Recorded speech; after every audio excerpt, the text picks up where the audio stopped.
नमस्कार. आज म्हणजे 6 जानेवारी 2026 रोजी कापूस बाजारात एक मोठी आणि महत्त्वाची घडामोड झाली आहे. बाजारात भावांनी चांगलीच उसळी घेतली आहे, पण यासोबतच एक मोठा निर्णय घेण्याची वेळ सुद्धा आली आहे. चला मग याबद्दल सविस्तर जाणून घेऊया. तर आजच्या चर्चेचा सगळ्यात महत्त्वाचा मुद्दा हाच आहे. कापसाचे भाव वाढलेत, हे खरंय आणि ही आनंदाचीच गोष्ट आहे. पण खरंच विकण्याची हीच योग्य वेळ आहे का? तर आमचं म्हणणं आहे, अजून थोडं थांबा. का आणि कसं हेच आपण आज समजून घेणार आहोत. चला तर मग सगळ्यात आधी हे पाहूया की बाजारात नेमकं घडलंय तरी काय. भाव किती वाढले आहेत आणि या वाढीचा आपल्या निर्णयावर काय परिणाम होऊ शकतो याचा नीट आढावा घेऊ. इथे बघा, बाजारातला बदल अगदी स्पष्ट दिसतोय.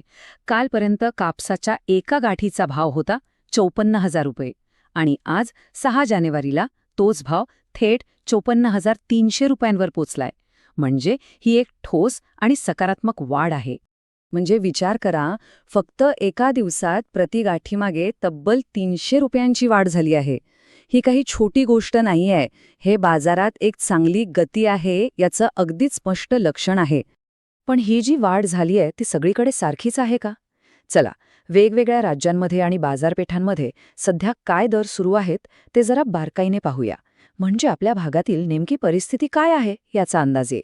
आता हे जे भाव आहेत ना, ते बाजारपेठेनुसार थोडे वेगवेगळे आहेत.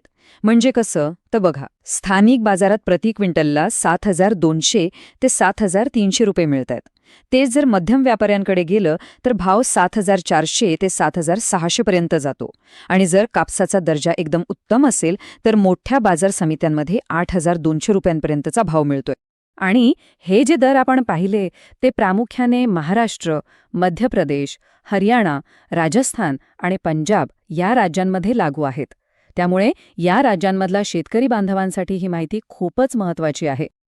बरं, मग आता येऊया सगळ्यात महत्त्वाच्या प्रश्नाकडे. भाव तर वाढलेत, पण याचं पुढे काय करायचं? आपली विक्रीची रणनीती काय असायला पाहिजे? हा आजचा सर्वात महत्त्वाचा सल्ला आहे. सध्याच्या वाढलेल्या दराला बघून लगेच विक्रीची घाई अजिबात करू नका. बाजार अजून वर जाण्याची शक्यता आहे. त्यामुळे आपलं लक्ष कमीत कमी 54,500 रुपये असायला हवं. म्हणजे आपली योजना अगदी सरळ आणि सोपी आहे.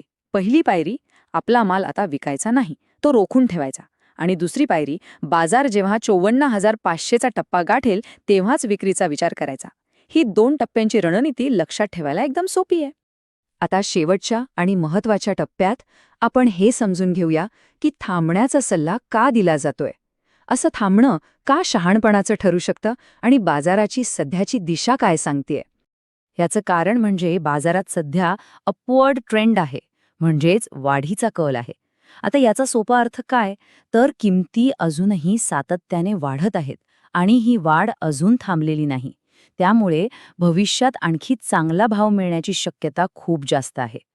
हे बघा, इथे आपल्याला चित्र अगदी स्पष्ट दिसतंय.